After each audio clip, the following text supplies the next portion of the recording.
Hello, ladies and gentlemen, Marks, Millie Marks, Trick Marks, Six Gas, Two Highs, and Hootie Hoos. Welcome to another brand new edition of the Hoots Podcast. We are 40 episodes away from hitting 300. Today's episode 260. Can't believe it, folks. Right by WrestleMania time will be our 300th episode of the Hoots Podcast. That's awesome.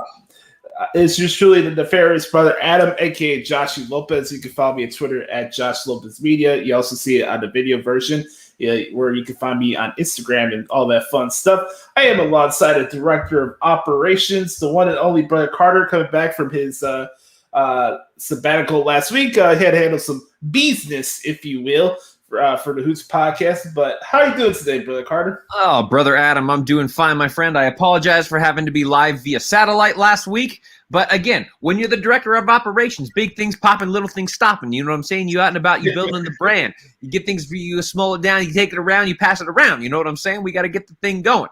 But off making some business stuff, but I am back in black and ready to go, except I am wearing a blue t-shirt, so I'm really back in blue today. But I'm ready to go. I'm ready to discuss all things wrestling, and always a pleasure to be with everybody this week. For those watching the video version, I guess you could call me the tribal chief of wrestling podcasts if you want. I acknowledge you, brother Adam. I acknowledge you. I appreciate that. Anyways, we got a lot of stuff to get into. If this is your first time listening to the podcast, and we appreciate the support. Right here with the Hoots Podcast, our goal is to make it feel like we're sitting next to you and we're talking about professional wrestling. Kind of like a back porch conversation, you know. We shoot off the cuff. This is a live podcast that also centers around professional wrestling, so we have like real live conversations and stuff like that. If you're personally offended by a couple of curse words here, then we're not doing it with vile intent. It's more for a comedy point of view. And also, if you're a first-time listener, make sure to subscribe to the podcast right now so you never miss an episode, whether that's Apple Podcasts, YouTube, anywhere you get your podcast from. We give you this show free of charge every single week. We don't have a Patreon account or anything like that, so you don't have to pay a cent to check out the Hoots Podcast. And also, it really do us a great deal if you guys can leave us a 4 or 5 star review on Apple Podcasts. Let us know what you think about the podcast, and if you have any suggestions, hit me up or hit Brother Carter up. It's not just my show; it's our show. So hit us up. It's not just the two of us shows; it's everybody's show. Like this is a community show. This is, you know, Josh, we always talk about this is a podcast about life that just happens to be centered around professional wrestling. That's all. So we are here for anybody that wants to talk about anything at all. We got you. We got you. Right now, we're gonna go over the Good Brothers Q&A and wisdom session. A little extra word I added. I like that. Yeah. As we get into some advice and stuff while we get to these Q&A sessions. So basically, what the drill is with the Good Brothers Q&A is that we take questions from the Good Brothers and Good Sisters, and they send us questions either at Josh Lopez Media or the Hoots Podcast at gmail.com, which is the way we do. We got questions from our friend Patrick Fritz at Rated PWF, the order of the Hoots Podcast. We got questions from my buddy Sam Piobo, who I went to broadcasting school with at Second City Sam. Also got questions from frequent deliverer of questions, the one and only Chris Zaletta, which you can follow me on Twitter at XTZaletta24X on Twitter. All right, let's get this started, shall we? We shall. All right, here we go. Have you listened to the new, this is from Chris, have you listened to the new DMX album? I'll take this one. I have not. I know it came out recently, and by the way, rest in peace to DMX, which is so unfortunate as I'm thinking about this right now. By this time next week, I'm going to be back in Florida. The reason I'm bringing this up because the day I landed in Tampa for WrestleMania was the day that DMX died. Oh, wow. I didn't know that. Yeah, so literally right as I landed, waiting for my Lyft ride, I got the news over on TMZ about him passing away. I'm like, fuck, man, that sucks. Because I use a prayer that DMX had as like one of our old intros for the podcast. And I remember that, yeah. I always appreciated his music. Haven't had a chance to listen to the new album, but I will sooner or later. I'm gonna have a lot of time in my hands in the next couple of weeks, so I'll catch up to it, Chris. But no, I have not had a chance to listen to it yet. Right? Yeah, same here. But man, I'm just, and I will admit, like, rap and hip hop has never been my, I've never just sat down and listened to a lot of rap and hip hop, but I can appreciate it. Like what those guys can do with the English language is just incredible. And so I appreciate that. The only thing that I don't really care for is just when people are being vulgar just for the sake of being vulgar, and not actually trying to say what they want to say through music. That's one of the reasons that I love the musical Hamilton so much. It's just, it takes hip hop and it's just incredible. But no, I can appreciate them as artists, just not when they do all that, just, saying all this nasty, vulgar stuff or degrading women and stuff like that. That kind of stuff to me, will never have a place in hip hop, but that's just me. Yeah. All right. Next question. Has Lio Rush had one of the better runs since exiting WWE? Josh, you've covered this more than I have. But my gut reaction to that is no. Just because, and again, I haven't seen a lot of his stuff, but just knowing what I know about him, he just seems like the kind of person that does not own up to when he does stupid things. Like, and that's the difference to him between him and Sammy Guevara to me. And I know you're not a big Sammy Guevara fan, but to me, at least, it seems like he's owned up to a bit of his mistakes and is trying to become a better person. And if he's not, I'll be the first one to admit that I was wrong about that. But to me, Lio Rush doesn't seem like that kind of person. I've always thought Lio Rush is very talented, a very good athlete. For something about him though, it just doesn't work for me, and I can't quite put my finger on it. But I guess for me, so my answer to that question would be no. When it comes to Lio Rush, by the way, you just mentioned that I spent more time covering all this stuff. Hey, I thought I was just a WWE guy, right? Right. But that's certainly reflected on ProWrestlingTranscriptions.com, which everybody should bookmark, by the way. Bookmark ProWrestlingTranscriptions.com. But yeah, clearly, Josh, that you're only a WWE guy on that site. Clearly. Yeah. I've enjoyed what Lio Rush has done in the ring.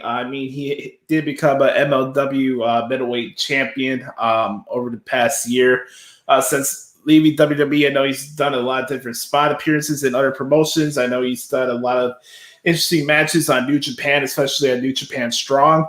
I like his new theme song he had on New Japan, which I thought was really good. But as far as having the best run since exiting WWE, it's hard to say and pinpoint one person, because I just feel that everybody just tries to rip off CM Punk every time they leave the WWE. And I'm saying that as a CM Punk mark. We got the blueprint. Okay, we got release. We do wrestling media press tour where we talk about how we were held back by booking and blah, blah, blah, blah, blah. And try to make that as recent to Churros as baby faces for whatever promotion we got sent to, because the WWE is so evil and man. And it's like the same thing over and over and over again. And it's hard to find one person that's betted on themselves, didn't do that shit. I think the only one I could say that's done that, and one of the reasons why I have a lot of respect for him, is Drew McIntyre. He got fired. He made a name for himself and reinvented his whole career. Went back to NXT and worked his way back up. Nothing was handed to him. Right. Yeah, he had the gimmick, the chosen one, but when you get fired, it's on you to make a name for yourself. I haven't found anybody in the wrestling business, at least the last couple of years, that have been released by WWE and be like, they were off in a better position than they were in the WWE. Right. Don't even get me started with AEW, because the people they brought in from WWE are in the exact same position as they were in the WWE. Yes, John Moxley was the champion, but the attention has always been on Olivier and the Young Bucks, and Moxley's always been back to that. Okay, he's a world champion, but he's not the guy. No. And again, Josh, it's if these superstars that have been released really want to make it back to WWE, they've got to go out there and create enough of a buzz where WWE comes to them and says, we can't not have them. You know, we can't not make them a part of our team because that's how good they are. That's what happened with Drew McIntyre. That's what happened with AJ Styles when they brought him in. I mean, and he was kind of the catalyst that changed the wrestling landscape when they finally got AJ Styles in about 6 or 7 years ago. So that's another one. But yeah, you're right, Josh. I mean, think about it. Like, yeah, Moxley's fine, but I mean, he just now does that stupid indie deathmatch crap, and that's what he really wants to do in AEW. Miro is a joke. They've butchered Christian Cage. They've butchered his push big time. I mean, he should be competing for world championships, and you know, he can't even win the battle royal. You know, it's just, you know, and again, we'll get into all that. I'm happy for Jungle Boy, but you're right. It's just like these superstars have to make such a name for themselves that WWE has to say, we can't not want them. Yeah. Next question. Are we fans of Jimmy Smith so far? Jimmy made his debut on Raw this week, replacing Adnan Virk. I think it's kind of early to say whether I'm a fan of him. I don't have a personal issue with him or ever. I thought he brought good energy, especially during the Drew McIntyre Kofi Kingston match, which was a barn burner this week. But I liked it. I'm more a stickler for commentary because it's the reason why I got hooked into the business in the first place. So, and it's also, there are the nucleus behind my transcripts. I use them as my point of reference. So, it really, somebody has to really stand out for me to be like, oh, I'm a big fan of them. Like, honestly, like the best play-by-play guys in WWE are not on Raw and SmackDown. It's on Vic Joseph in NXT. It's Andy Shepherd on NXT UK. Nigel McGuinness doing color commentary, you know. So I liked what I've heard so far from Jimmy. I'm not going to try to jump on him like a lot of people jumped on Adnan Virk, which was kind of odd when he first started. But nothing horrible or nothing great either. That's my thoughts on it. Yeah, same thing. I mean, I was just watching it, and you know, they started with Corey Graves introducing Jimmy Smith as the new voice. It's just going to take some time, as with anything. You know, there's growing pains. There's learning how to work off the chemistry, learning how to bounce off of each other on Raw. You know, Jimmy Smith's only working on NXT, so now he's working on a much broader scale, especially once fans start coming back in July. So it's just going to take some time, but I think it's going to be just fine. You can tell he cares about the business. He wants to do well. So I think eventually it'll get there. It's just going to take some time for them to figure out their chemistry. All right. Next question here we got here in the podcast. Are we bound for Drew McIntyre versus Jinder Mahal at their Hell in a Cell? That's a one-word answer for me, and that's yes. Yeah, I think so too. It's interesting that we haven't seen the Maharaja for a while. Maybe they just wanted to kind of plant the seed and then just have him reappear out of nowhere. Maybe, I don't know, because we haven't seen Jinder Mahal on TV for 3-4 weeks, which I think has been interesting. But yeah, I think we'll get that maybe at Money in the Bank. Possibly, but I was gonna say you get Shanky, Veer. They could rip off the cage door and cost McIntyre the Hell in a Cell match with Bobby Lashley. I definitely can see that happen. And I actually kind of want to see that so that wrestling Twitter can explode. Yes, because oh god, we're pushing Jinder Mahal again. This guy's a joke. Blah blah. I can't wait. I can't wait, dude. I honestly, Josh, and I think I've mentioned this before. I tweeted about this.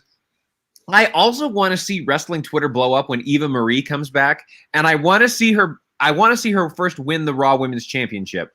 And I also hope that she comes back as a really good wrestler, because that is the best troll job that anybody could ever do, is if she comes back and can wrestle. I would love it. I hope she makes her debut and beat Asuka. Oh, that would be awesome. Dude, when wrestling Twitter blows up, it's the best thing in the world. Yeah, wrestling Twitter is a joke. Next question. Do we get another Cruiserweight Classic? I think it's needed. I wouldn't be opposed to it. I love covering tournaments, so more work the better for my end. So I like to see it. It's just like it's hard to pick out who you want from the independent scene because we've had a pandemic and a lot of those promotions have been on the down low since then. And I mean, you could try to implement some people from the Performance Center that haven't had a shot at NXT as far as who would be participating in the tournament. But yeah, I wouldn't mind another Cruiserweight Classic. Yeah, same. I think that'd be great, along with another Mae Young Classic. I think both of those would be great. But honestly, Josh, I don't think we're going to see those for a while because of the recent budget cuts. I mean, clearly WWE is having to scale back on some of their talent. So, it's going to be really hard to justify bringing somebody else in if they're having to cut back on their current talent. So I think it'll be a while, but I'd love to see both of those things. Next question. Will Britt Baker be a better champion than Hikaru Shida? Yes. 100% yes. That's a one-word answer for me. Yes, yes, yes, yes, yes, yes, yes. If you're listening to this on the audio version, you can't see that I'm putting my hands in the air doing the Daniel Bryan. But yes, she is the best part about the women's division in AEW by far. Yeah, I think Britt Baker said it perfectly. She's a star, more ways than one. I really enjoy her work. So I'd definitely say for sure that Britt Baker would be a better champion. We'll see how long her title reign is. You never know. I'd actually put her, Josh, as the number 2 most valued possession in AEW behind MJF. I mean, I think she's that good. There's not a lot of them out there, so. Oh, there isn't. Oh, there isn't.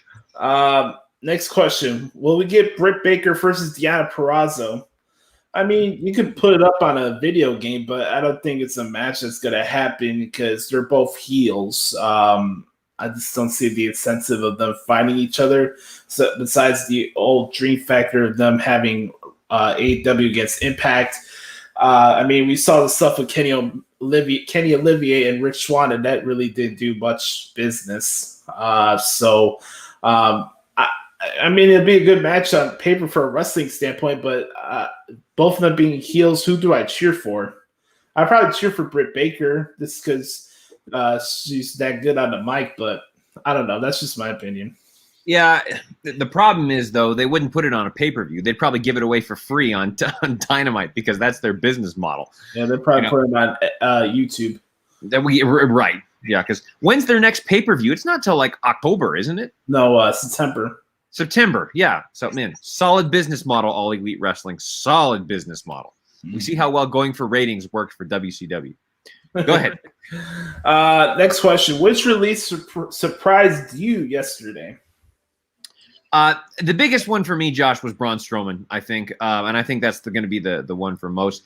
Honestly, the rest of them didn't really surprise me. And that includes Aleister Black because, Aleister Black, unfortunately, because I think he was terrific in NXT. And Josh, you and I got to see him live in New Orleans in NXT. And he had just had incredible matches there. But he just never found his niche on Raw or SmackDown. He just never found a place that really worked for him. So that release didn't surprise me a whole lot. But to me, the biggest surprise was Braun Strowman for sure. I'll definitely say it's Braun Strowman for sure. This is the fact that he was just in a WWE title match on the last pay-per-view. And Braun personifies a lot of what WWE is and what kind of performance they like. And he seemed like he was having a good time there. So I hope whoever it was with his departure, hopefully that was dealt amicably. Is that how you say it? Amicably. Yeah, there you go. Josh, us directors of operations, we know words, we know how to speak. It's what we do. I know words. Sometimes I can't pronounce it because I'm a Rican. I mean, it comes with dyslexia and stuff, but it is what it is. Oh, I'm just messing with you. It's funny. But you have dyslexia, Josh. Yes. Braun Strowman, I think it's unfortunate you got released. As far as Aleister Black's concerned, I agree with Bret Carter to a certain extent that he couldn't find his niche. I think he's also one of the performers that got held back because of the pandemic. I thought he was really starting to pick up momentum before this whole stuff started. And then he got kind of lost in the shuffle along the way, and then he took a brief hiatus. And then for him to be part of the main event of SmackDown a couple weeks ago and cost Big E the IC title, and for him to be lumped into this group of people that got released, it's kind of surprising too. But I was talking about this yesterday with a couple of friends of mine. One thing I've learned about professional wrestling while covering it over the last 8 to 9 years is that nothing is linear in professional wrestling. Pushes, business decisions, trends, any of that is not linear in professional wrestling. Just because you do something in XT does not mean it's going to process to another level. And it's not always just because, it's creative, it's creative, it's creative, it's creative. It's much more than that, folks. I know that's the go-to theme because a lot of people hate watch WWE. So anytime before it gets released, it always goes back to, see, this is another prime example of WWE not knowing what to do with their booking and pushing stars to the next level. There's a lot of different factors that go into these type of decisions. Of course, I never want to see people lose their jobs, right. But also for me, I've removed so much of myself from a fan perspective because I don't really know what wrestling fans want anymore. So it's kind of hard for me to tap into that. It's just booking. That's why they got buried, blah, blah, blah, blah, blah. I just don't look at the business that way anymore. Well, and it's tough too, Josh, because over the last, 5 years, maybe 6, 7 years, the talent roster has just become so saturated. Like, you've got Sheamus, who's one of their best workers in a mid-card feud, right? I mean, Braun Strowman, like you said, was competing for a world title. You could put the world title on Braun Strowman tomorrow, and people would be like, that's a legitimate champion, Samoa Joe was another example. Like, you could have put the world title on Samoa Joe. Even when he comes back from injury, his next match back from injury, he could have won the world title, and everyone would have been like, I don't have a problem with that. You could literally put, I would say in WWE right now, there's probably on both shows a combined total of about 12 or 13 people you could put the world title on tomorrow, and people would be okay with it. It's just that the talent roster is so saturated that it's just hard to find spots for everybody, and everybody feels like they should get their shot at. All the fans feel like, and we have to remember this too, Josh, that all the fans feel like every person needs to be at the top. There's only room for a couple people at the top. Like, that's how the business goes. That's how the show is formatted, So It's just like, unless you want to have 20 hours of WWE programming a week, and then, it's like there's not enough room for that either. So it's like you got to pick your poison. Like, what do fans want? They want everything, but it's just not possible. Well, they want everything, but also at the same time, these are the same fans that say that all wrestling promotions should be presented and booked the same. It kind of defeats the purpose. You have different genres of entertainment. Like you just mentioned a couple minutes ago, you're not overly a big hip hop fan, but you respect what they do. Some people may not like the WWE and their style of wrestling or how they present their product. That's fine. But that's something that should be an indictment towards them either, because they're an entertainment-based company. They're not structured like Impact. They're not structured like Ring of Honor. They're not structured like AEW. WWE is not just professional wrestling. It's literally the biggest marketing distribution brand of wrestling in the world right now. There's so much that goes into what they do. Then, okay, it's the territory days. Let me pull out my card and write down a card and talk about who's going to go over this way and how it leads up to the next thing. It's just not a professional wrestling company. They don't go by those guidelines anymore. So that's their prerogative too. That's I try to tell people, like, when we go over AEW and talk about what goes on in their show, I'm critiquing for what they do inside the ring. I've never mentioned booking decisions or anything like that. I talk strictly about the wrestling because this is a company that calls itself All Elite Wrestling. And I see the action in the ring, and it doesn't resemble elite. Right. So,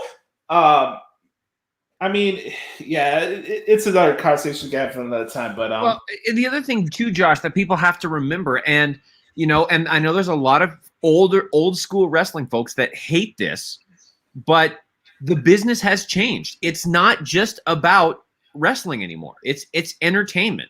If you're trying to market to a mass audience, you've got to add an entertainment component to it. You have to add a character component to it. You have to add, something that draws in new fans. And unfortunately, again, for good or for bad, scripted professional wrestling does not draw in new fans anymore. Because if they want like the most quote unquote, and I use the term elite, as I'll say upper echelon, not elite, because elite is another connotation, but upper echelon, athleticism, you've got the NFL, you've got the NBA, you've got MMA, if you're into MLB, if you're into NHL, there's all these different venues for professional athleticism.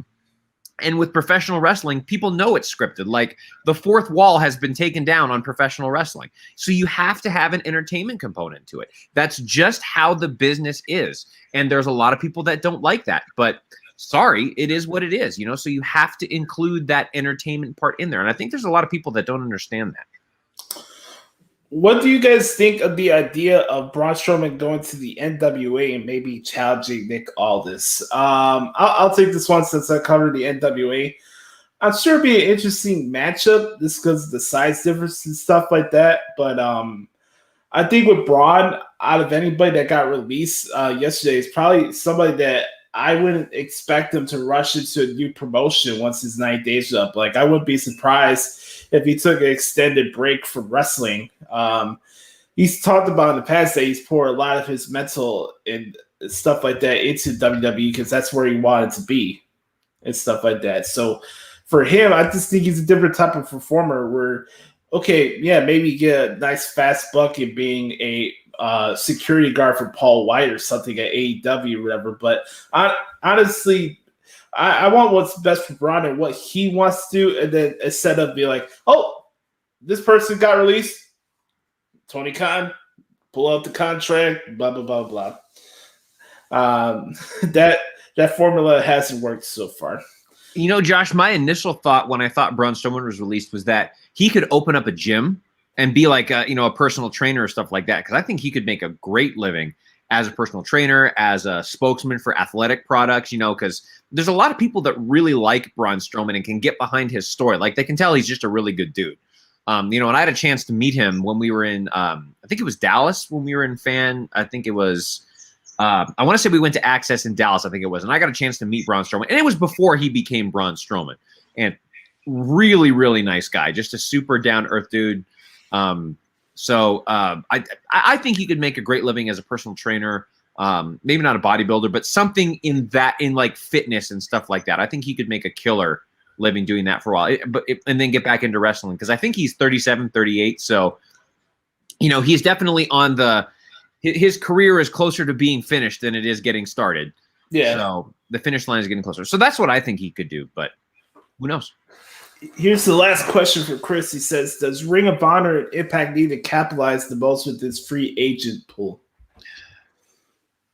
I mean, yeah, if they can afford it, because I think the biggest issue with Strowman, and I read this, was his contract. Like he was asking for a lot. He had signed a deal for a lot of money. Yeah. And, WWE for whatever reason couldn't honor that, which I have questions about, Josh, and that's maybe something we can get into. Is, I have to imagine this $1 billion conglomerate not being able to pay their contracts is something's a little fishy there to me. But, for what I understand, it's like, Strowman is a major name. So it's, can these companies afford to pay him? And I don't know if they can. Tony Khan could, because he has a seemingly unlimited checkbook. But, I think Strowman has more integrity than to go to that mud show. All right. Thank you, Chris, for the question. Yes. Next one we're going to go to is Sam Piopo. Make sure to follow him on Twitter at Second City Sam. First question, big one out of the gate. Biggest dream match left for John Cena? Ooh.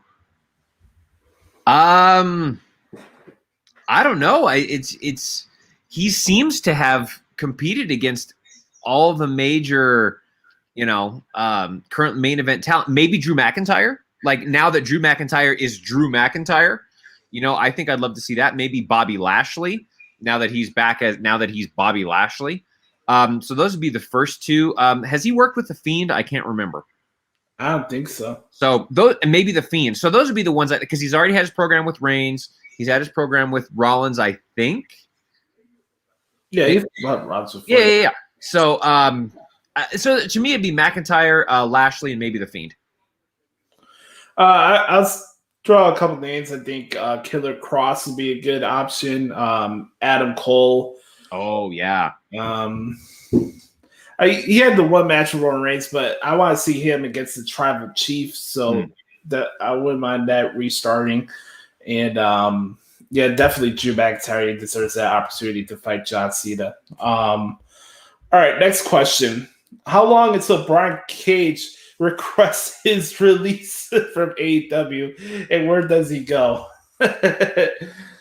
I hope it's soon because Sammy, you couldn't hit the nail on the head, brother, because this guy got so much buzz and done way more in Impact than he's ever done in AEW. And I like Brian as a performer, but they lumped him into this Team Taz group. And, I love seeing Taz on TV, and he's great on the mic and all this stuff. But how much validity does that group have when they continue to lose and lose and lose? And this is the company that touts that wins and losses matter.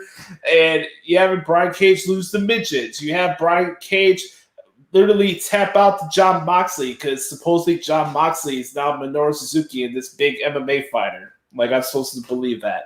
And Brian Cage loses to Darby Allin, and he loses to all these small guys. And again, I get it. You want to put other people over, and he's a heel, and blah, blah, blah, blah. But Brian Cage, Lance Archer, these other guys, I wouldn't blame them if they wanted to request their release. As far as where they go, I wouldn't mind seeing Brian Cage go to NXT or go back to Impact or try something with MLW.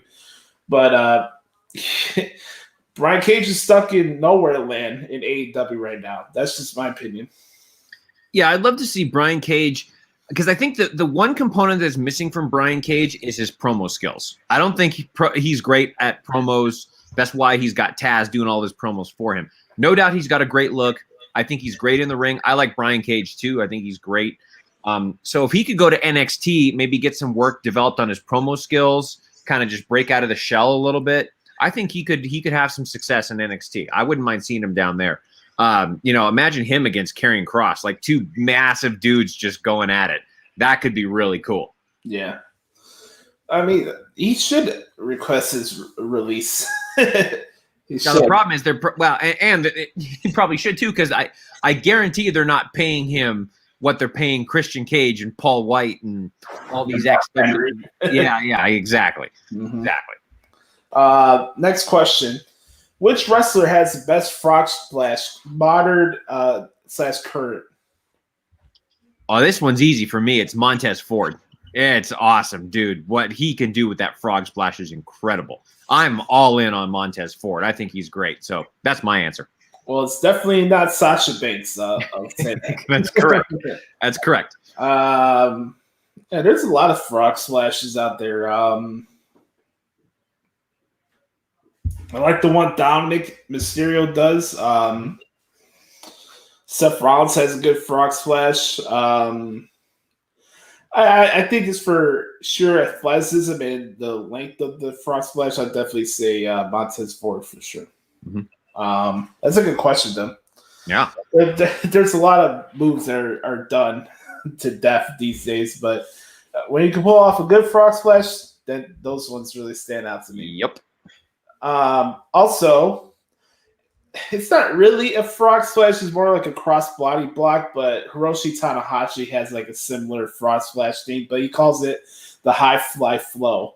I mean, you guys could pull it up on YouTube if you want to see it for yourself as far as what his frog splash looks like. All right, next question. What's one wrestling move that you'd like to see used more often? Okay, that's a good question. What's one wrestling move that you like to see used more often? The two I would love to see are the Dragon Sleeper from Ultimo Dragon. I always thought that was a great finishing maneuver. And I know I'm showing my age here. But no, I think that one would be great. I also thought that the crossface chicken wing that Bob Backlund used to use, that looked just like that was painful. Mm-hmm. So those are the two I'd love to see. Dragon Sleeper and crossface chicken wing. I like to see more GTSs. No, I'm kidding. let Kenton do it since he's the creator of the move. I had to say that because Murder Carter's here. I had to bust his chops. I love to see the Anaconda Vice. That'd be good. They've been doing it more in New Japan, but I do like those like discus lariats, like the spin around clothesline. That you know what I'm talking about, right? There's a move that Trent Seven does in XUK called the Emerald Flosion, where it's kind of like a pump handle, but it drops you down into a side slam. That's another good move. There's a bunch of them that I can pick. I mean, if we got a question about which wrestling move that could be done less these days, I can really go off. Step Up Insiguri rings the bell on that one. Tope Suicida! Oh, God. Mamma mia, it's an Ari Hari moonsault. Excrement needs to go home and stay home. The other move, Josh, that I really like, and this is one of the main reasons why I love Hangman Adam Page is I love that buckshot lariat. You said the discus lariat. I think the buckshot lariat is such a cool finishing move. The only problem with this is your opponent has to be in the right place. Otherwise, he has to work extra hard to get there. But if pulled off right, the buckshot lariat is really cool. It's a really good move. Do you think Jeff Hardy goes to AEW before he retires, considering his misuse in WWE? Again, I think Jeff's also kind of stuck in a bind because of the pandemic. I was in the minority. I liked his feud with Sheamus. I really loved the bar fight that they had last year.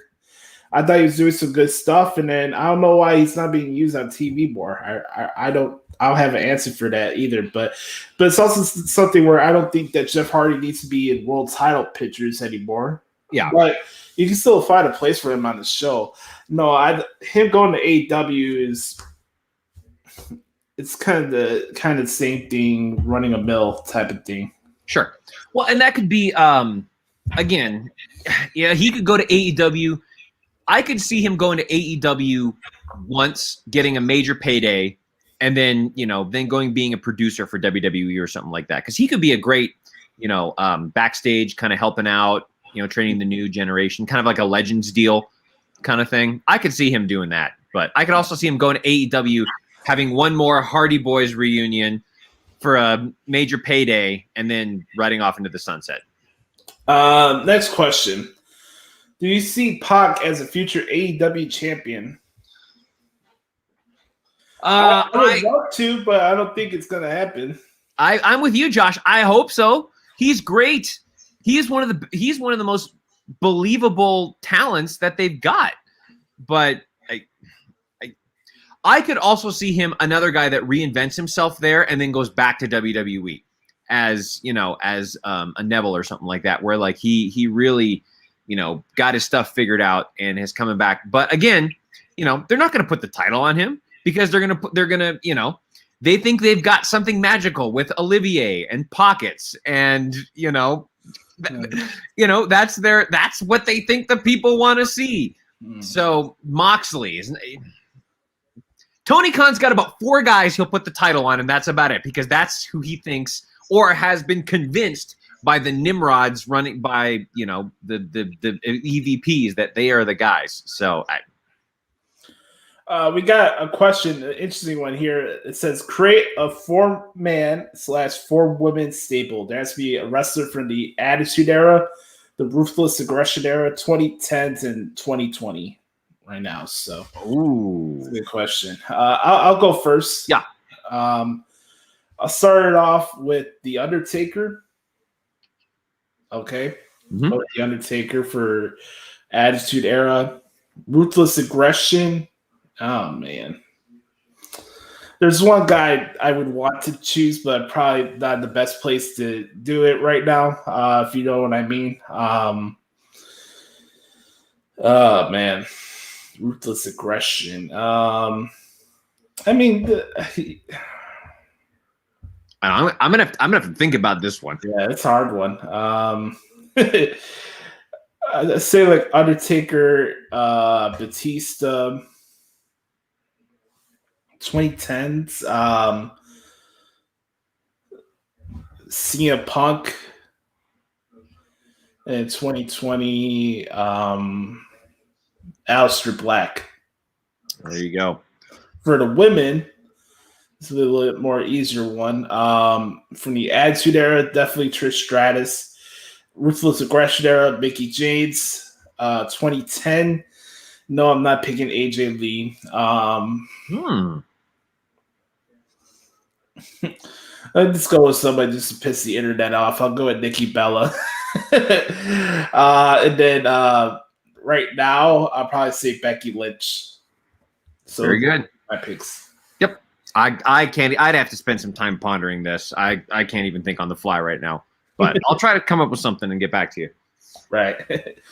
All right. The White Sox and the Cubs are both in first place. At the point of asking this question, is there a scenario in which you can see both teams winning their respective divisions?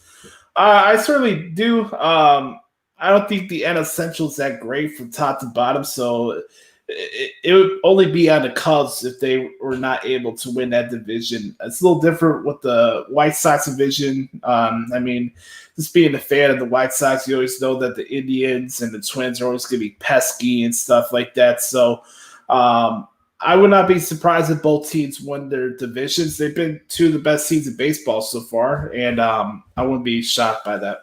Well, Josh, is Chicago becoming a baseball town again? Because, I mean, if you think about it, right now the most successful franchises in Chicago are the baseball teams. Yep. Definitely down for Crosstown World Series, pal. Oh, that'd be cool. That would be cool. Well, I'll just forewarn everybody, make sure you buy more bulletproof vests if that happens. If you're going to attend in Chirac. Yeah. All right. Next question. Are you concerned with the amount of no-hitters in the major leagues lately? Does something need to be done to give the hitter a better chance? Well, I think that the officiating in the MLB is very shaky at best as far as what they call strikes or not. I definitely do think that hitters are at a disadvantage now these days because I just think it's part of society where ADD and trying to rush things and trying to rush swings and stuff like that. I think a lot of the nice nuances and stuff like that of baseball has been lost over the years.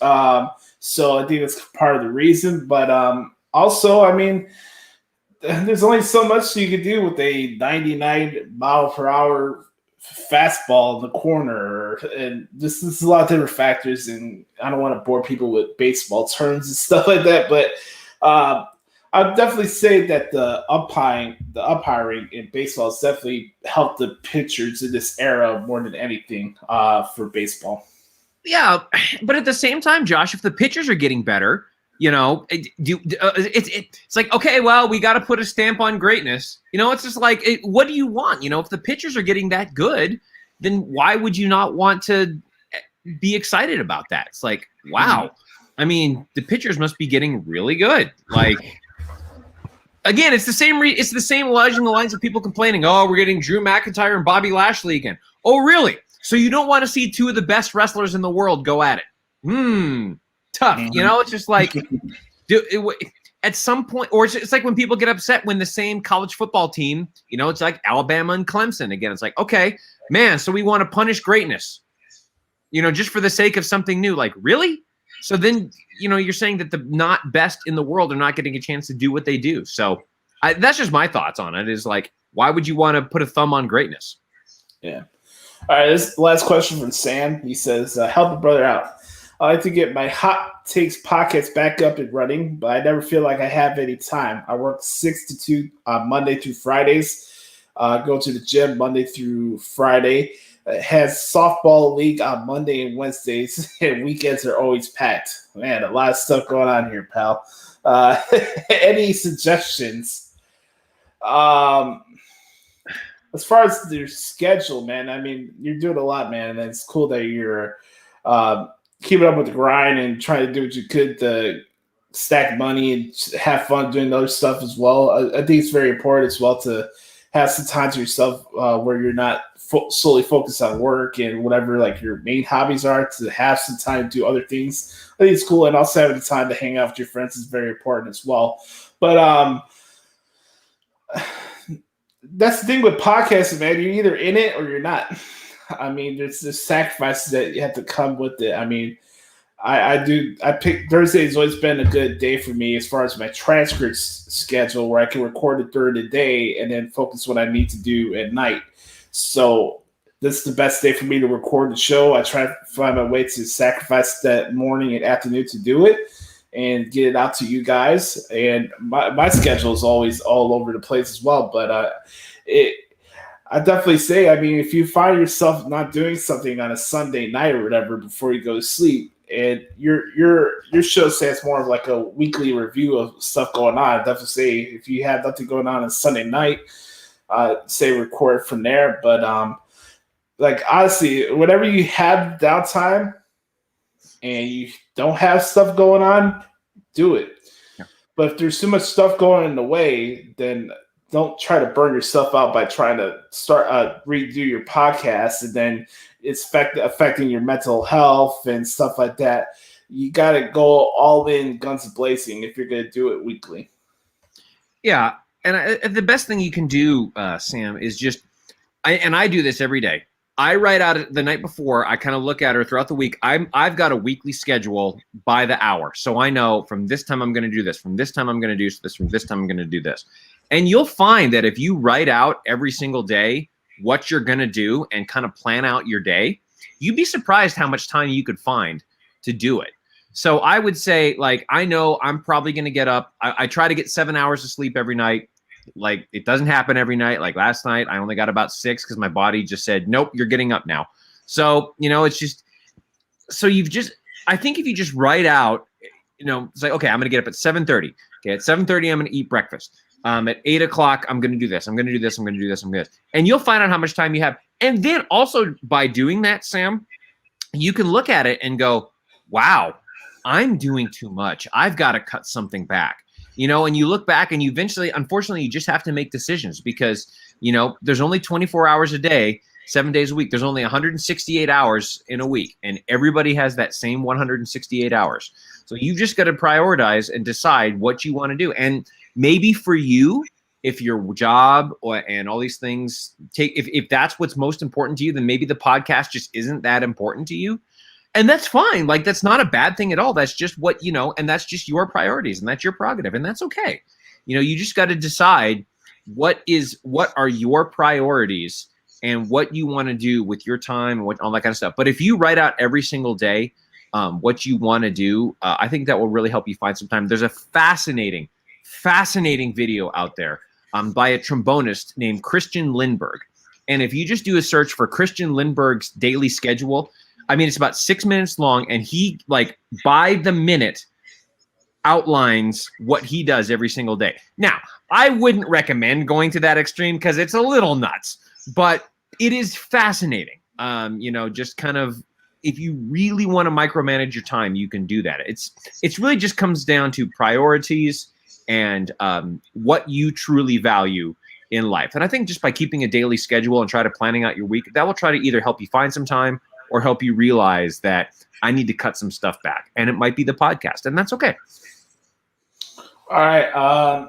2 more questions here. It comes from our good friend Patrick Fritz at Rated PWF. Oh, boy. Incredible Bane impression, by the way. He does a great impression of Bane. It's from Batman. It's very good. It'd be cool to find a way to sneak Pat on one of these shows here while Brett Carter's on his summer vacation. Yeah. Josh, though, if we see how Matt Hardy has fallen, shouldn't it now become no? Yes. Yes. Right. That's what we should do now. That's what we should do for the Hoots podcast. No. Do you want to see more AEW on Friday nights? No.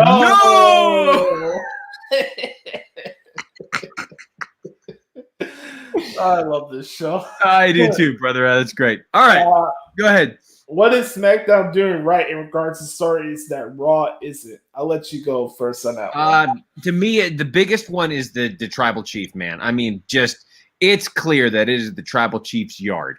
And he is probably the best heel in the business right now. He is the best heel in the business, no question. It's Roman Reigns. So I think that storyline has been absolutely terrific. And I mean, he's the guy that runs the show. The other thing that SmackDown has been doing really well lately has been the chemistry between Pat McAfee and Michael Cole. That has just been incredible. Really, Bailey Michael Cole too has been fantastic as well. I love their interactions too. So I'd say the biggest thing is the tribal chief and Pat McAfee have been terrific. Yeah. It's hard for me to answer this because, yeah, I get it. SmackDown's the A show right now compared to Raw, and that's fine. But outside of Roman Reigns, I think that SmackDown's done a better job showcasing the women than on Monday Night Raw. I think that's another thing as well. Also, like you said, I think commentary plays a big part in it too. And I make jokes with Brother Carter about Byron Saxon and stuff like that. But when you hear Raw commentary, it's not a dig towards Byron. It's just the way the commentary is produced on Raw. It's just going through the motions, a lot of stuff you would hear on a WWE video game. I just feel like SmackDown has more energy on their show than Raw does.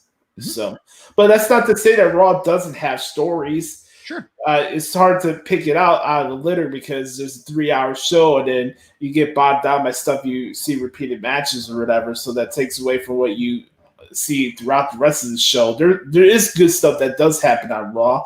Yeah, Raw is not the best show that WWE produces right now, but let's not say that there's not storylines on there. That's my thing. Well, and the other thing too, Josh, it's so hard to gauge in a pandemic. You know, it's just so hard to gauge this stuff without a live crowd.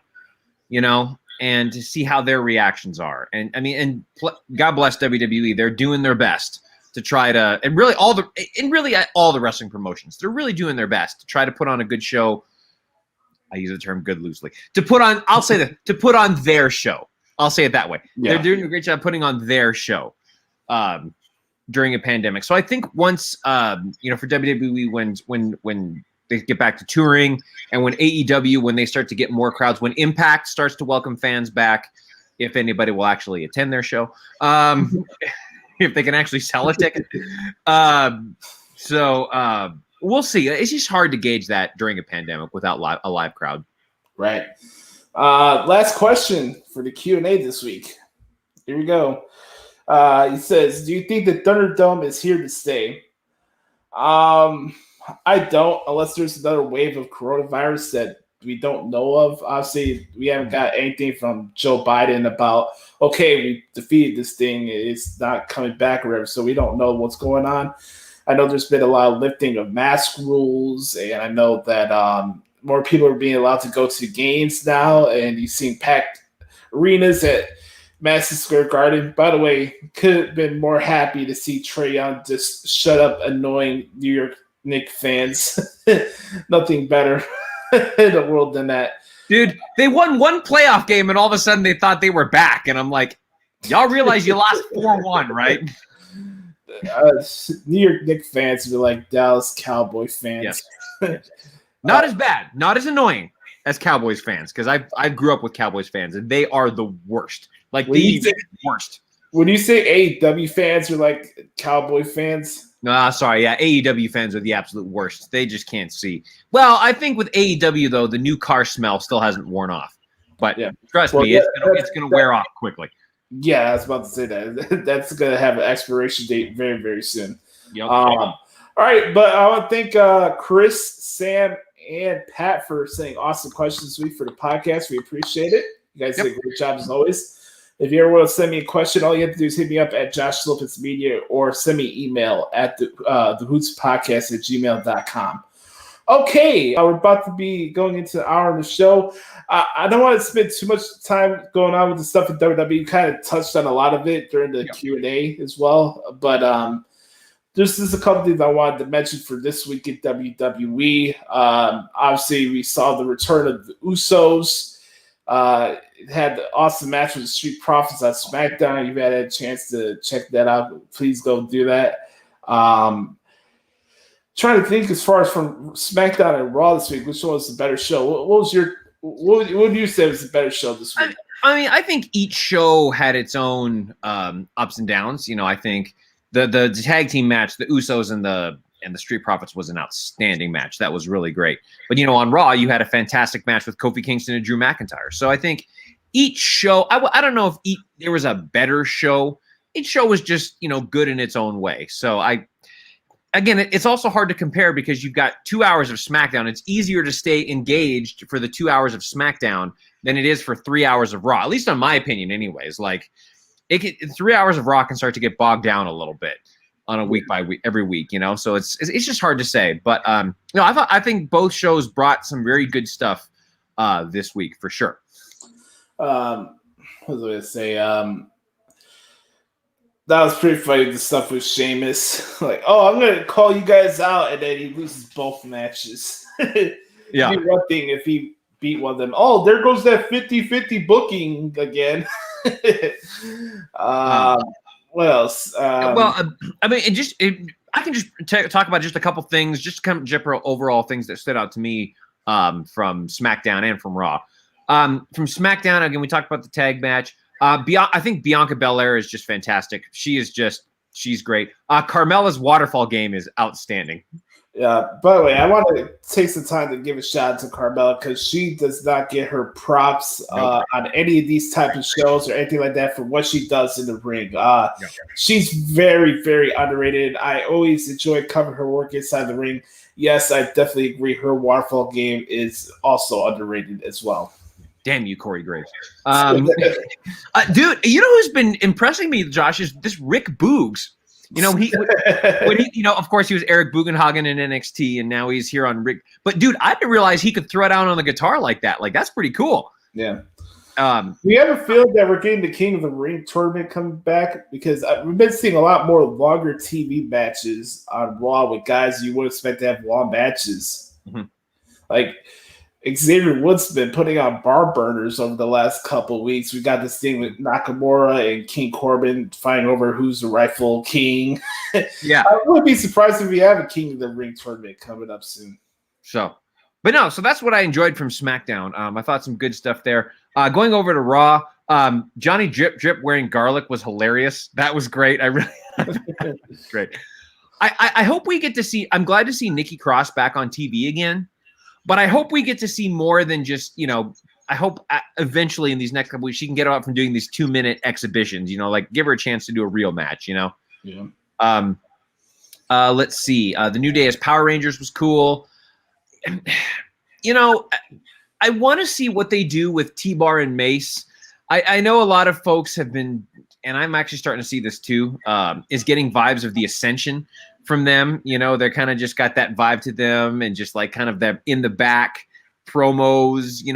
They've got the face paint. The only thing that's missing from them is their headgear, and then they're kind of relegated as the Ascension. So I hope that they break out from this and actually become Dio Madden and Dominik Dijakovic. And I've been saying that for a while. Like, they need to do that. A couple other things. Let's see. I hope Cedric and Shelton get away from each other. They've been great, but it's time for them to move on and do something else. It looks like Elias and Jackson Riker are done. Yep.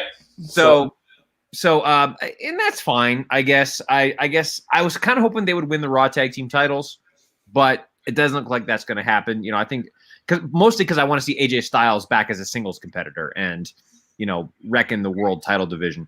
And of course, Drew and Kofi was great. Also, Bobby Lashley's suit was on point this week. Dude, he was looking fly. Like, dang, son.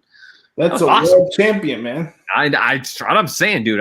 That suit was on point. But that suit made Nick Aldis jealous. And he's the real world's champion.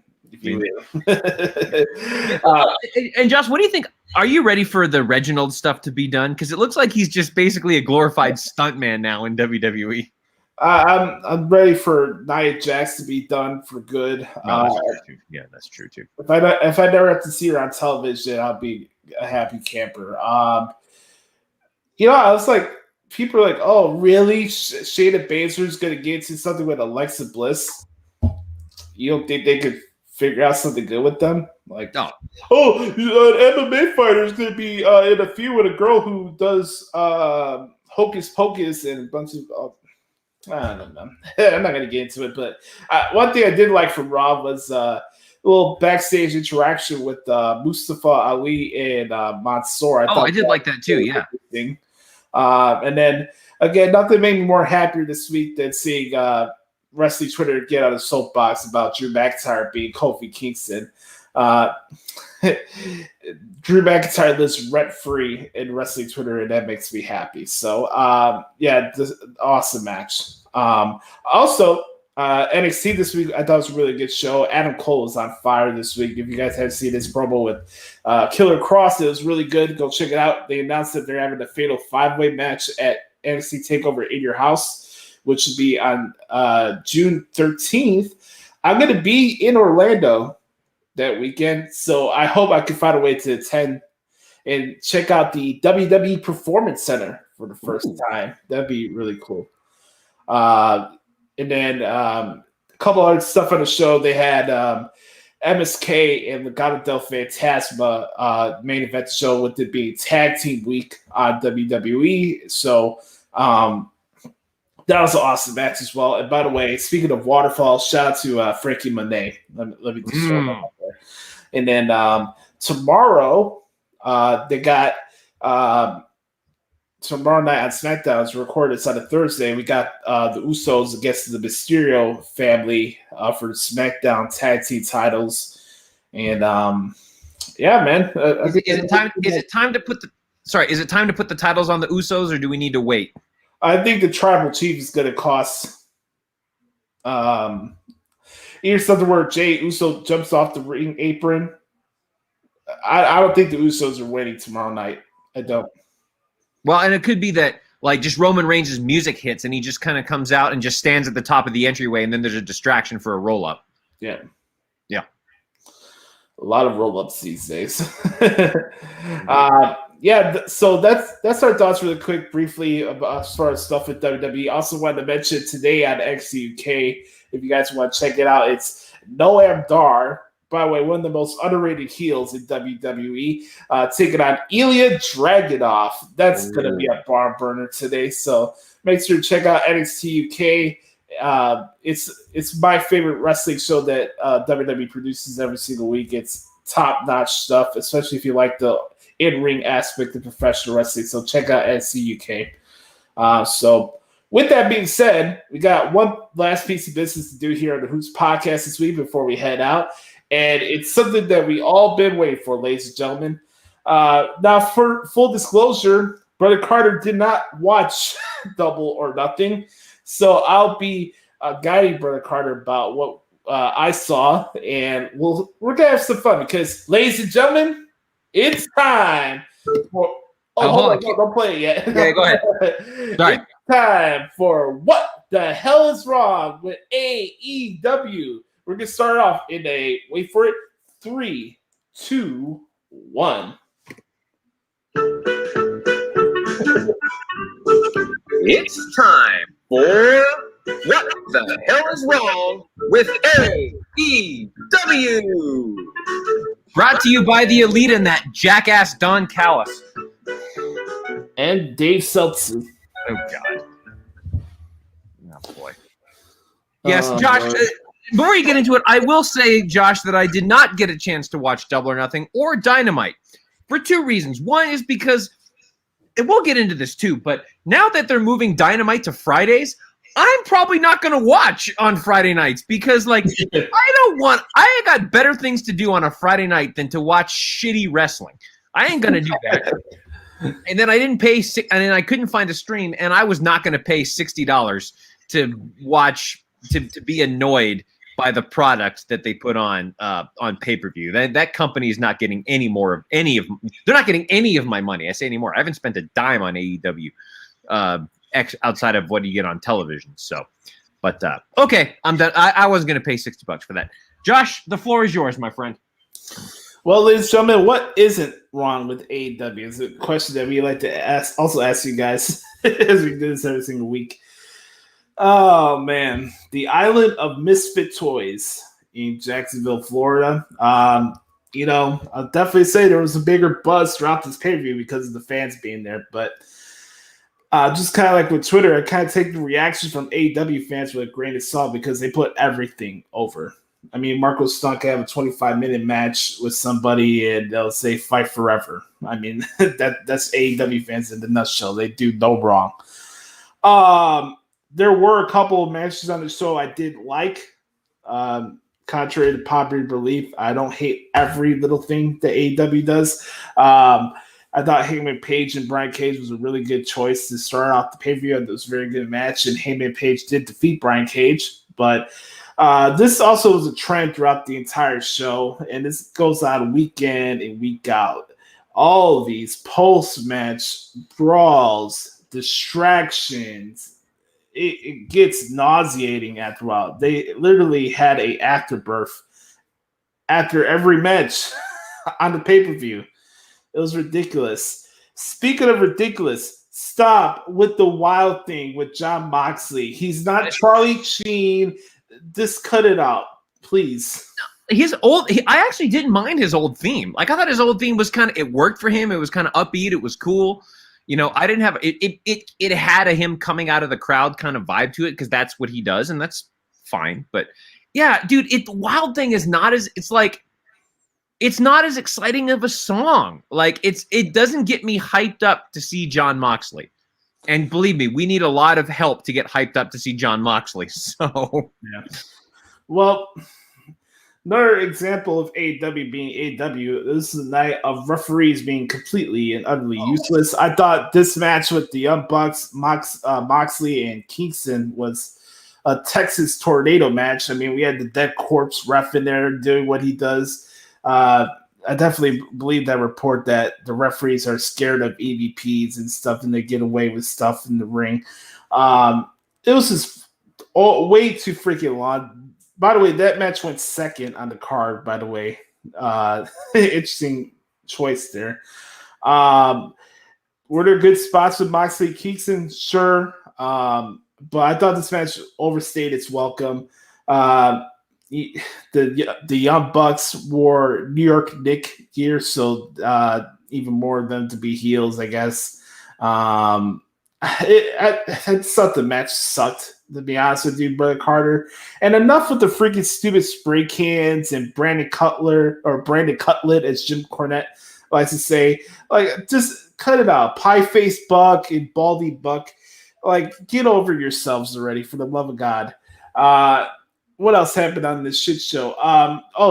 Jungle Boy did defeat everybody in the AEW Dark Battle Royal. Thought the Battle Royal was kind of sloppy. Also thought it was interesting that Paul White was losing his voice by the end of the match, even though he only called one match on the show. So I thought that was interesting. Well, let me just say a couple things, Josh. So from what I understood, Eddie Kingston actually did a pretty good job, like just himself in the match with Moxley was going to be the Bucks were going to be what they were. But I heard Eddie Kingston actually had a good performance. Yeah, Kingston had a good hot tag during the match. So I thought that was good. But go ahead.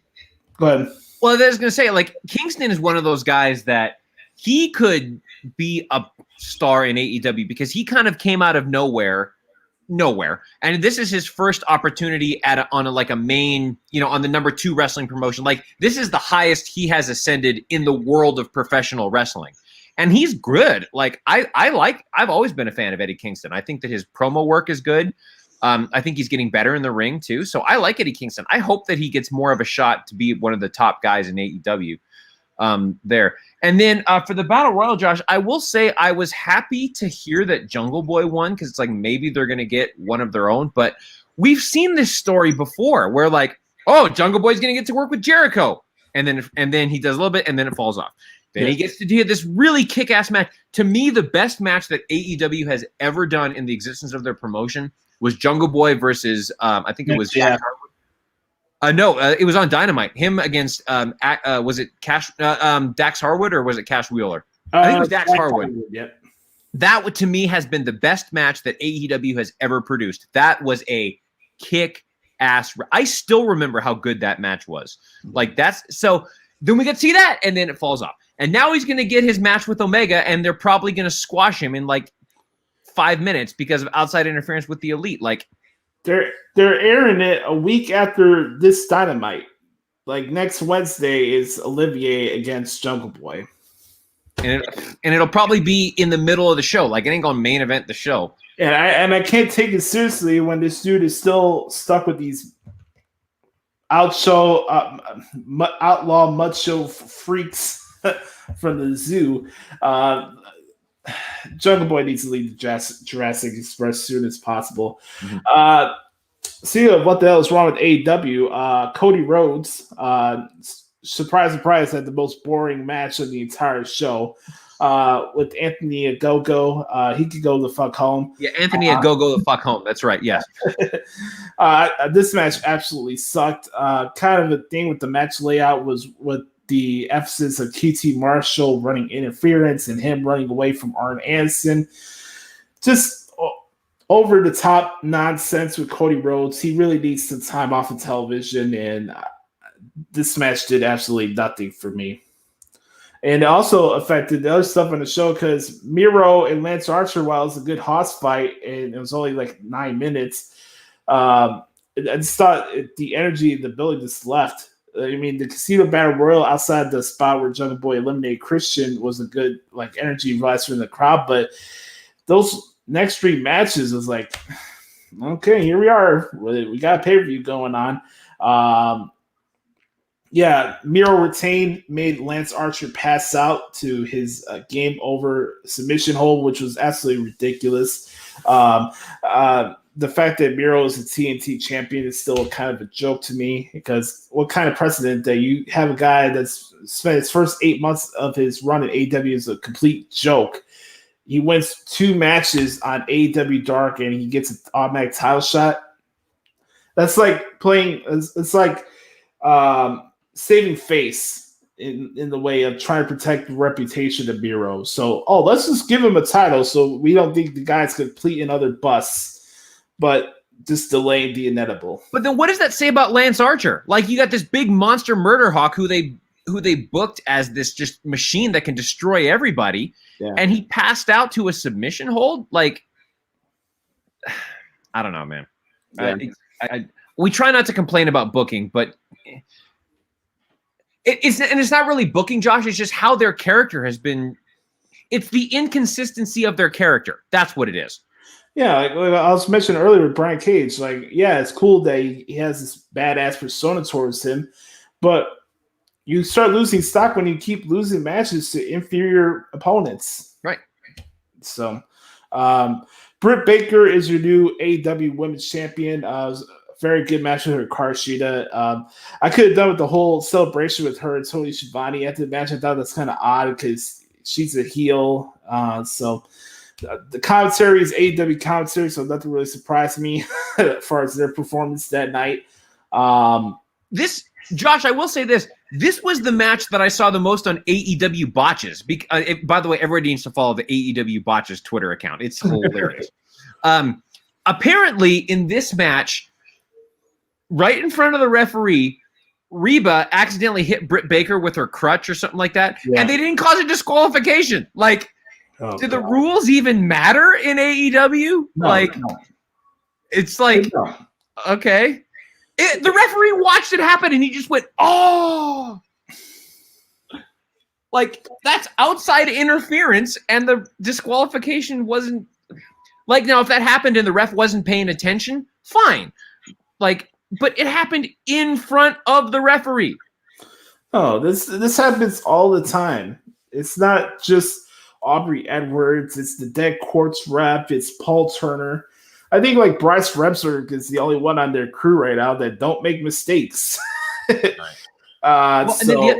The other thing I saw from this match, apparently Britt Baker got hit. Like they took a couple of really hard shots outside of the ring, and then it's a physical match. Yeah. Apparently, like Sheeta threw Baker into the guardrail, and like Baker hit her head or something like that. Am I right about that? Yeah. Oof. What else happened on this show? One of my favorite parts of the show was Darby Allin and Sting against Ethan Page and Scorpio Sky.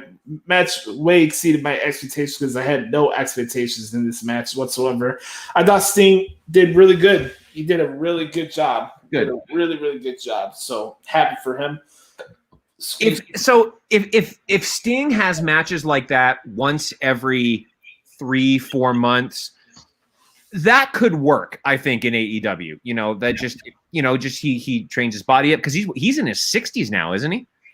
Yeah. Yeah, and the fact that, and again, if you said he had a really good match for a 60-year-old, like that's awesome. So I hope that if they can do that once every 3 months, that could be a proper use of Sting, I think. Now that we know he can go. Kenny Olivier defeated Pac and Pockets in a 27-minute match. Why was this match 27 minutes? I'm still trying to figure that out myself. I talked about this before in the past, and this has nothing to do with booking, but from a believability standpoint, when you do 8 V-triggers and 5 orange punches, at what point am I going to believe what's going to put somebody away in a championship match? And I'm sorry, maybe I'm just traditional and old school, but the fact that, in the middle of the world championship match, a guy is trying to put his fucking hands in his pockets, trying to get a pop from the crowd. I get it. He's for that type of audience, and they love everything he does, but I can't take him seriously, Brett Carter. I never have, and I never will. I can't take Pockets seriously. I'm not gonna say it's an insult to the business like Cornette will say, but Olivier with his jazz hands and weird facial expressions, Harpo McFingerfuck. This continues to show the world that he's completely overrated in what he does inside the ring. I thought Pac had a couple good spots throughout the match, but just with Don Callis being on commentary, the match went way too fucking long. This match did nobody any favors. And Olivier won the match with a crucifix roll-up.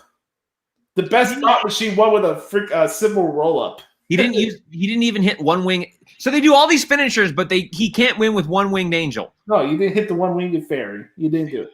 Jeez. I will never call it that because I have too much respect for Final Fantasy VII. It's to me no, I do. Because for the longest time, Final Fantasy VII was my favorite video game of all time. It's now number 3 on my list. Okay. Yeah. So and One Winged Angel is the major track from that game, and Sephiroth's theme, and it is a really great track. So I will always call it the One Winged Angel out of respect for Final Fantasy VII. But okay, and Josh, I thought that the Pockets gimmick was funny for a while. I did. And then eventually it just is like, okay, like, is this your gimmick is putting your hands in his pocket? How has his character evolved over 2 years?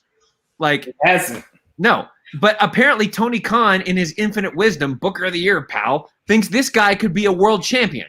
Like, I guarantee if Orange Cassidy was the one to defeat Kenny Omega, the crowd would go absolutely bonkers. And meanwhile, on the waiting in the back, you have guys like Christian Cage, MJF, right. Jericho. Yeah, I'd even say Jericho, Moxley, Kingston. You have these guys who could be legitimate, credible world champion. Jungle Boy, I actually would be okay. At least Jungle Boy's getting a chance. He may not be ready yet, but he's at least getting a chance. And I like Jungle Boy, and I have for a long time. But you have these guys who are just sitting there, and in the meantime, I guarantee the pop of the night would be if Orange Cassidy won the world title. Like, really? Yeah. Really? Oh, God. Pac's another one. Like, put the title on Pac. That would be amazing. Pac is a credible world champion. I'm so tired of Harpo McFingercuck. I'm so tired of him, man. He sucks. He is the most overrated champion in all of professional wrestling. And here's the stupid thing, Josh. Because he's an EVP and he's, brainwashed Tony Khan, when are they going to take the title off of him? Hell, I get more entertainment from a Jelly in the Tell match because I know I'd at least get entertainment for him fucking shit up in the ring. So yeah, and then the main event of this extravaganza, this 4-hour pay-per-view on Sunday, was the Inner Circle against the Pinnacle in Football Fuckery Part 2. More comedy, even though MJF said, "Oh, this is not going to be a comedy match," but there was comedy. It was taped. Of course it was going to be. The stuff with Urban Meyer and that spot with Jericho and MJF, I thought that was okay. Like seeing Conan making a cameo, I thought that was pretty funny. I just thought this thing went too long, and it goes back to what we've been saying over the last couple of weeks. This match did not need to happen on this pay-per-view. The fact that blood and guts did not happen on this pay-per-view is kind of a joke, in my opinion, because you have this blood and this personal issue, but it always goes back to fucking comedy. Yeah, this is the company that tells, "Oh, we want to be a serious sports-based wrestling promotion," and then half of the fucking thing was emphasizing Jake Hager and Wardlow fights, like.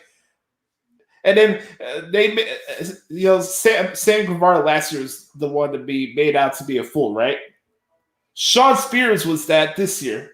He's running away from a motorcycle club that I guess the Inner Circle found, and he's running away from Sam Guevara with a golf club, a golf cart, and I don't know, Brett Carter. This wasn't for me. I felt really bad for FTR because they were like, "Oh, we're going to leave WWE because we don't want to do comedy bits," but here they are doing stupid comedy. I don't know, man. This is not how I would close out this pay-per-view. I thought this pay-per-view went way too fucking long. There were matches I did enjoy the show, but kind of same old, same old. Well, and then, because WWE lives rent-free in AEW, with it being tag team week, guess what, Brett Carter? Tomorrow night on Dynamite, we got 4 tag matches.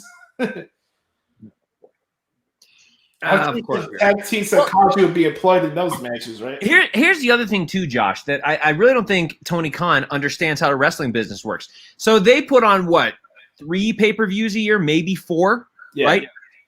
Every single match on this card was predictable. We predicted every single winner of this match. So why would I tune in if I know who's going to win? Right. Like, why would I pay $60 to not be surprised at any of the results? Yeah. Like, it's I've got no reason to tune in because I can tell you, we were on the show, Josh. We predicted every single match, and I think we got it correct. The only one I think we disagreed on was Inner Circle and Pinnacle, I think. Because I took the Inner Circle, I think you took the Pinnacle. But other than that, we knew who was going to win every match. Yeah. So why would we care? And we were talking about this before we went on air today. Like, anytime you get into a discussion about AEW and you're not automatically putting everything they put over, people be like, "Oh, well, you mentioned that, but the WWE does this, the WWE does that." Like, during this review, have we mentioned the WWE once? Nope. That's my test for people, because if the identity of the AEW is that they're just not WWE, that's gonna die out sooner or later. Correct. Just like them being the new company, that excuse is gonna run out sooner than later. Right. Yeah, you're not the WWE. They have an identity. You don't. Right. And then you may not like their style of wrestling or their decisions, but they have an identity and they stick to it. And I guarantee some of these releases we've seen from WWE are going to show up in AEW. And once again, it's going to be, here's, the WWE rejects, because I guarantee you Lana's going to show up. I guarantee you Peyton Royce is going to show up. Yeah. Maybe Billie Kay, because she's with Peyton Royce. So I guarantee those 3 are going to show up in AEW. And then, more of the I don't know, maybe Santana Garrett will show up. I don't know. It's just like, that these ex-WWE personnel are going to show up in AEW, and that's what AEW is going to be known as, is the folks that got fired from WWE. So, you guys really want to hear what's wrong with AEW? Let's play this. Fans, as we set to go live on TNT tonight with AEW Dynamite at 10 o'clock Eastern Time, I introduce to you the CEO, the owner, the president of All Elite Wrestling and the Forbidden Door, Mr. Tony Khan. Thank you very much, Tony. I appreciate it, Mr. Schiavone. And as we get ready to go live tonight on Dynamite on TNT, I just wanted to address, as the Forbidden Door, I read in The Observer today that New Japan Pro Wrestling apparently has had talks with WWE's president, Nick Khan. Well, Nick, I have to say, if you've been talking to New Japan Pro Wrestling for 2 months, you've gotten a lot done. Just in the last 2 weeks, I've had Yuji Nagata, Ren Narita, and Rocky Romero on AEW. I've reunited Roppongi Vice. I've had the New Japan IWGP US champion Jon Moxley defend the title successfully on our show, retaining it. And I have future plans with New Japan Pro Wrestling for the US title. So you must have really gotten a lot done in the 2 months, Nick. In fact, I think there's only room for one Khan in the wrestling business, Nick. And it's me, it's Tony Khan. It's not some con man from Connecticut. Have a fun show tonight, Nick. See you on Dynamite. All right. Before I rip off my screen here, tell me, is that a owner of a worldwide professional wrestling company or a fucking dirt sheet reporter, troll, snarky, insecure fucking douchebag? That would be the second thing that you said, Josh, because that's exactly what it is. What in the blue ever-loving fuck was that? Somebody explain that to me. By the way, this was taped an hour in advance before their go-home show, and they were doing live TV on AEW last Friday night. They put this out during SmackDown last week. And I'm watching this, and like, you are a fucking clown. Honestly, yeah, you are a clown. Oh, I brought Roppongi Vice back together. Do casual wrestling fans know who the fuck Roppongi Vice is? Does casual wrestling fans know who Ren Narita is? Oh, here's the owner of AEW, a guy who sounds like somebody who could start a wrestling website and do reviews, like Sean Ross Sapp. I mean, let's call a spade here. I'm watching this promo, and I'm like, what are we accomplishing here? WWE lives so rent-free in AEW, it continues to amaze me as the weeks go by. There's only room for one con in the wrestling business, right? Well, explain this to me. Where's the sports-based wrestling? Where's the serious action? I mean, for you to go out of your way to say that Nick Khan is conning people and he's a con artist and he's a con artist from Connecticut, it's really funny because, Tony Khan, you have been leading your fan base amok. You led them astray. You hoodwinked people into believe that we're going to have serious sports-based wrestling. But even you can't even admit to yourself that you are more WWE than the WWE is the WWE. So, honestly, who's the con artist here? So tell me, because your product more resembles WWE than it does New Japan or other professional wrestling companies. There's stupid comedy bits. The announcing sucks. Nothing is taken seriously. So, I'm watching this promo, and what we accomplished here, we established the fact that our owner, our booker, by the way, the booker of the year, is nothing more than a guy personating Sean Ross Sapp and Brian Alvarez and Dave Seltzer, and this is what we have, ladies and gentlemen. Okay. Sorry, are you done, Josh? Yeah. Okay. So I have a couple things. have you ever noticed that the best people in any field, it doesn't matter what it is, it can be sports, it can be business, it can be music, it can be art, it doesn't matter what it is. The best people in any field are also the most humble, and they also they don't talk crap about anybody else. They let their work speak for themselves. Yep. They just go out and put a kick-ass product out there, and they make everybody else talk about how good they are.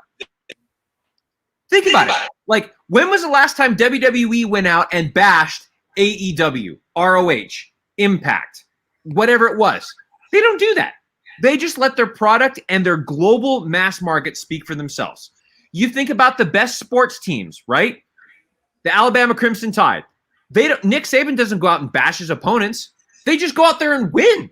Dabo Swinney at Clemson. They just go out and win.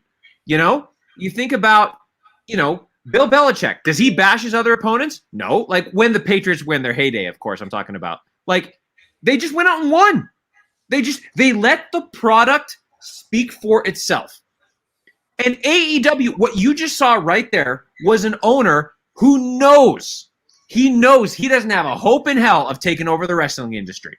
He has no hope. That promo right there tells me they have no hope, because all they have to do is they got to try to bring everybody else down to their level instead of us going up to their level and trying to make everything better. That's what they have to do. And I'm sorry, but if I am the CEO of this company and that's how I present myself as a leader, why would I, as a talent or as an executive or something, look to my boss and go, is that the kind of leadership we really want? We're not going to get into this very much, Josh, but didn't we just see this from another person who happened to be a leader that we all kind of recognize and are now glad is no longer a leader?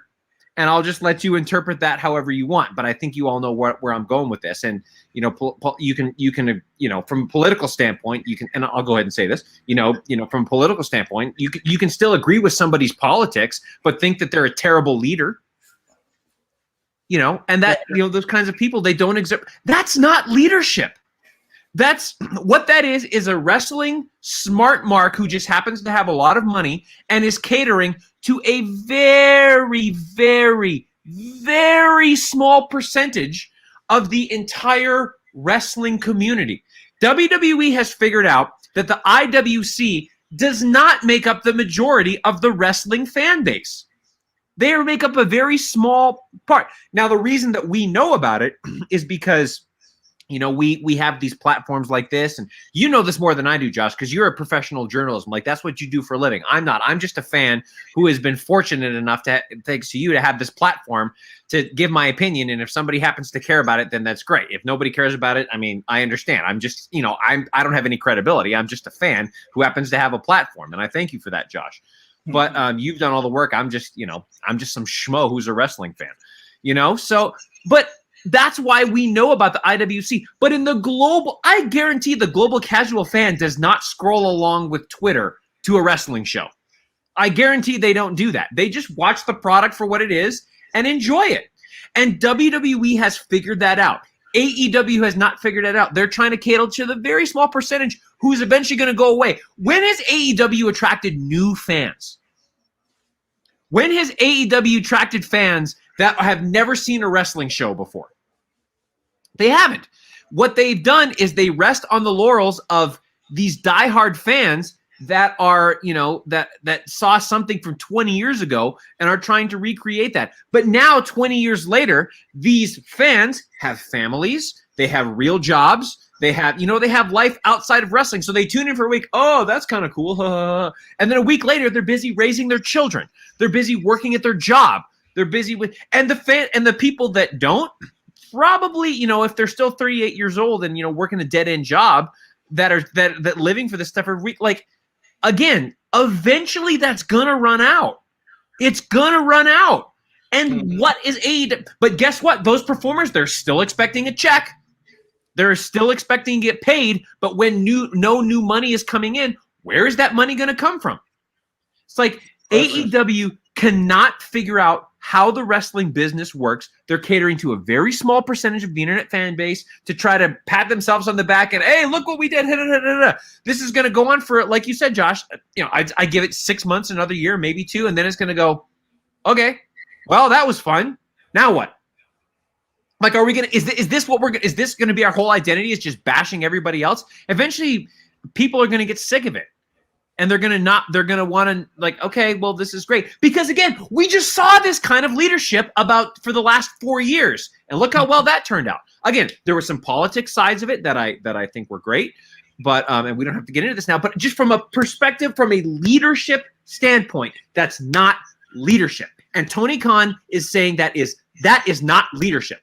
That's bringing, instead of us rising up, we're going to bring everybody down. And I'm sorry, but that's not leadership. On that note, that is what the hell is wrong with AEW. Let's get out of here.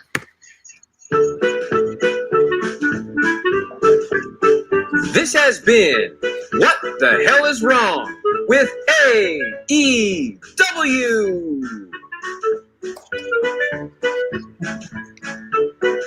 Make sure your IQ test after you watch AEW. I'm kidding. But yet, well. What's the first thing he said, Josh? Well, I read The Observer this week.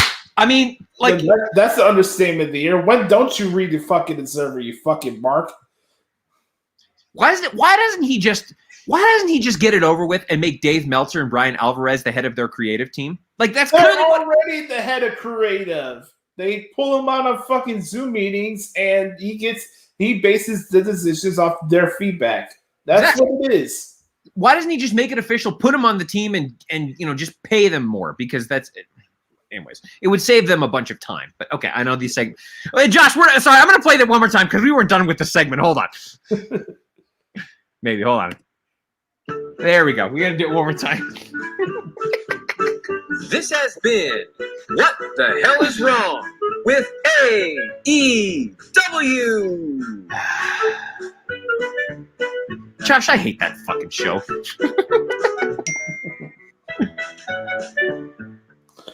All right, ladies and gentlemen, I want to thank you guys so much for hanging out with us today. A little shorter edition of the Hoots Podcast this week. I hope you guys had a good Memorial Day weekend this past week. Also want to say, if you guys are not doing anything on Sunday, make sure to check out the NWA's pay-per-view, When Our Shadows Fall. I'll be covering that this weekend on ProWrestlingTranscriptions.com, so make sure to check that out. And then, of course, New Japan Pro Wrestling got their SummerSlam show called Dominion coming up on Monday, which I'll be transcribing that as well. So, really quick, as far as stuff to plug, really quick, make sure to follow Brother Carter at Twitter at Derek Stoughton. Make sure to hit him up on Instagram at Derrico06. He's also got DerekStoughton.com, so you can check out his musical adventures, and make sure to support his work on WrestlingRumors.net. I am at Twitter at Josh Lopez Media. Make sure to check me out on Instagram if you like, at Josh Lopez94, at Josh Lopez Music. Instagram's being a pain in the ass with these copyright strikes, so if you hear a guitar cover, I hope it doesn't disappear. Hashtag Free the Hoots Podcast, Josh. Yes, hashtag Free the Hoots Podcast on Twitter. Like I mentioned earlier, make sure you subscribe right now to the podcast anywhere you get your podcast from, so you never miss an episode. It comes to you free of charge every single week here on the Hoots Podcast. And again, remember, folks, be the authentic product that is yourself. And remember, nobody dictates the pace of your life but yourself.